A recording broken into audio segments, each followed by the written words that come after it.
What's up, y'all? I'm Sheila J. Welcome to the Diva Dish. Today's episode is all about my privilege and my honor to be reviewing Handmaids Season 4, Episode 7, Home. Y'all, I've been watching this show for a long time.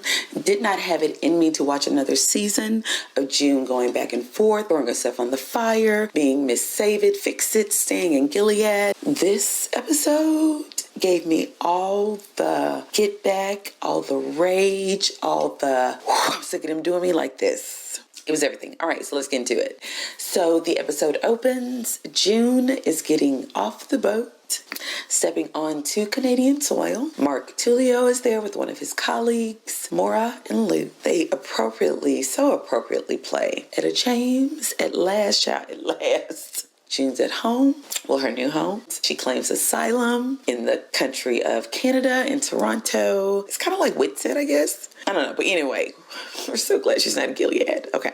All right, so this next scene, we see her walking, we see her riding, and you see this look of kind of like a deer in headlights, like, holy shit. So they get to the hotel room. You know, she's looking out the window. She's looking at all the stuff. It's just like life.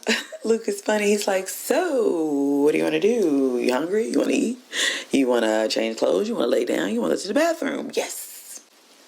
So she goes to the bathroom. She takes a shower, puts on a red robe. Of course, I'm in my red, my homage to Handmaid's Tale as well. She lays down for a nap. So she gets up, she's in the bed, smiling, child, like she ain't had a good night's sleep. Before she hadn't, okay, in a while. So Luke is on the chase. She wakes up, he wakes up, and she's like, I'm so sorry, how long was I out? He was like 17 hours. Whoa. They're up, they're both up, awkward silent. And she's like, come over, come sit. So he comes and sits. Of course, in the last episode, June was really afraid to see Luke because she felt like he would be mad at her for not having Hannah. On the flip side, he apologizes to her. He was like, please don't be mad at me. It's my fault you guys got taken.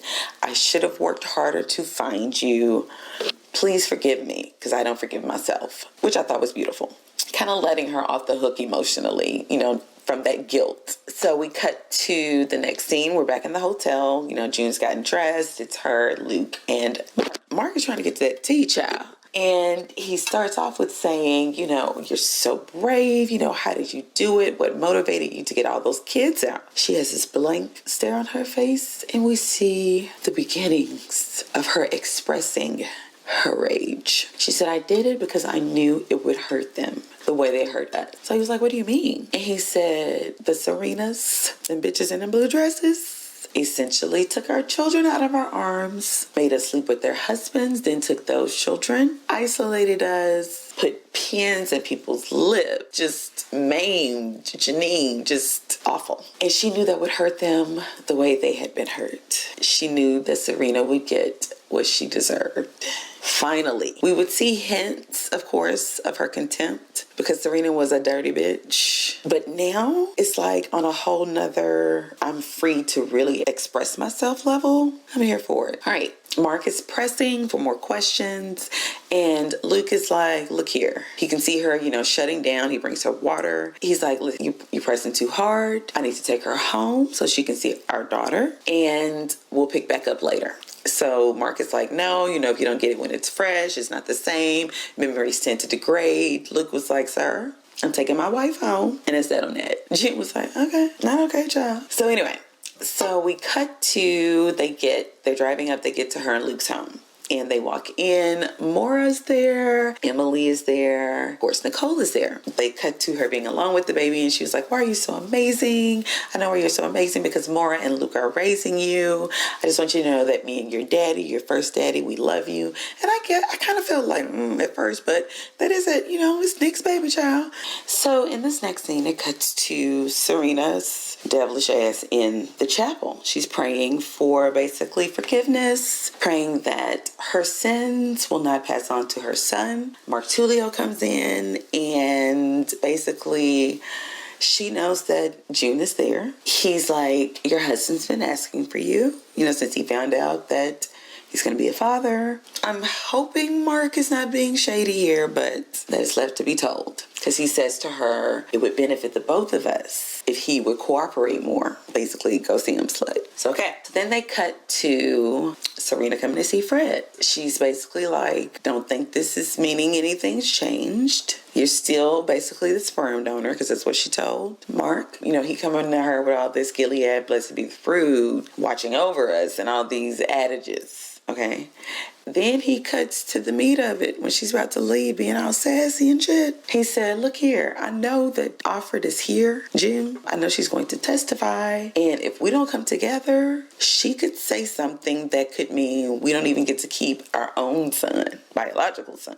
So, of course, her eyebrow went up. Yep, you need to be worried. Moving on. They cut to the grocery store. She's seeing how well, Luke and Maura are, maneuvering this shopping trip with the baby. And probably in her feelings a little bit, feeling very out of place, probably very useless, freaking outing-ish that she's dealing with. Like, she sees these nuns. It was weird because they were dressed in, like, instead of the black with the white, it was red. But you can tell she had flashbacks, of course, to when they would go 2 by 2 to the grocery store child. Just very real reactions to the trauma they endured. So when she's in the grocery store, she has this flashback. She sees these angel wings, and she's thinking about the Gilead to when they were running away and the girls got run over by the train. Crunk. Oh my God. And when they found her in the forest, when she was with Hannah, crunk. And she also flashes back to Serena yelling in her face, do you understand me? Just being crazy, okay? Put a pin in that. So we cut back to the house and Rita gets there. Very emotional.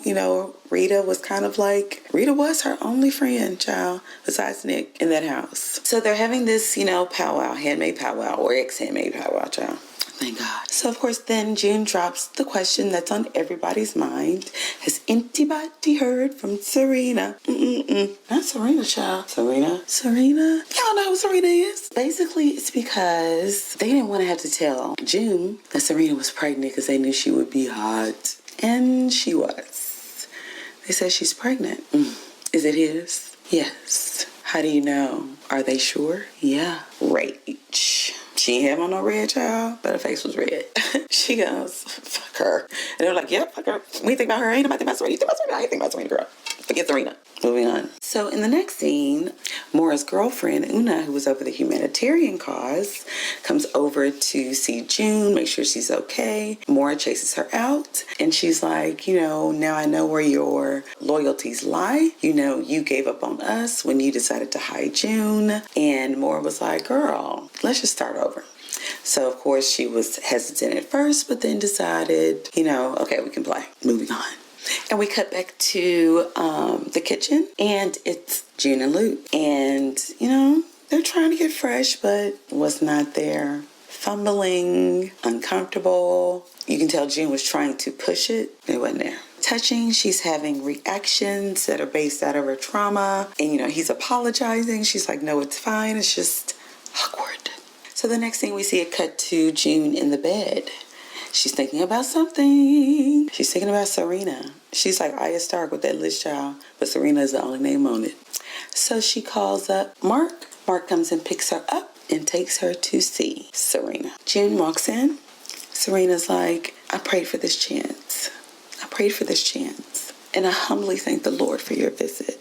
And June said, you would. So she carries on with the babble. I believe God brought you here so that I could make amends. Narcissist, sociopathic. It's all about you, Serena, isn't it? She said, I need to atone. I need to make amends. Not amends, child. Amends? The only way that you can make amends for the suffering you inflicted on me, on all the women in Gilead, essentially, because you wrote the damn book. You ripped apart my family. Then I created a new family. You ripped that one apart, too. You took my child from my arms twice. She said, there is no one less worthy of redemption than you. Agreed. And baby, she took it back to when Serena was like, do you understand me? Serena fell to her knees. June leaned over and said, do you know why God made you pregnant? So when he kills that baby in your belly, you will only feel a fraction of the pain you inflicted. Taking my child that I came here with, and then the child that I bore while here. Pressed June was like, "You're not worthy. Do you understand me? Do you understand me?" Squish. Tense. Serena bawling. Caught up. June leaves, gets back home, takes off her clothes, and proceeds to get that old thing back, child. She was not playing with Luke. This is my way. Don't touch me unless I say so. This is how this is going to have to go. So the next morning, it's snowing outside. They're outside with baby Nicole. And then we cut to Mark and June in his office. She said she's sociopathic. Baby June says Serena is pathological. She's toxic and abusive. She's a monster. I agree.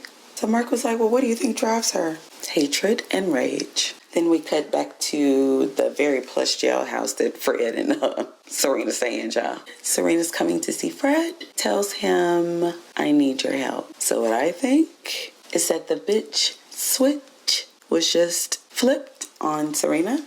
The bitch is back. It's about to get very interesting.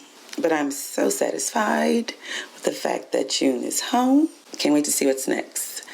Thank you for watching. Please like and subscribe, and I will see you guys next time. Be happy, be well, be blessed. Bye, y'all.